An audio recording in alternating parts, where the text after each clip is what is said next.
প্রধানমন্ত্রী তারেক রহমান প্রথমবারের মতো প্রধানমন্ত্রীর কার্যালয়ে অফিস করছেন। রাজধানীর তেজগাঁয়ে অবস্থিত এই কার্যালয়ে ২১ ফেব্রুয়ারি সকাল 10টা 10 মিনিটে তিনি পৌঁছান। তার গাড়ির বহর কার্যালয় প্রাঙ্গণে এসে পৌঁছালে সেখানে উৎসবমুখর পরিবেশের সৃষ্টি হয়। প্রধানমন্ত্রীর কার্যালয়ের সংশ্লিষ্ট কর্মকর্তারা সেখানে তাকে স্বাগত জানান।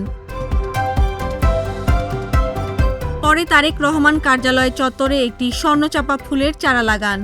এই সময় তিনি মোনাজাতেও অংশ নেন।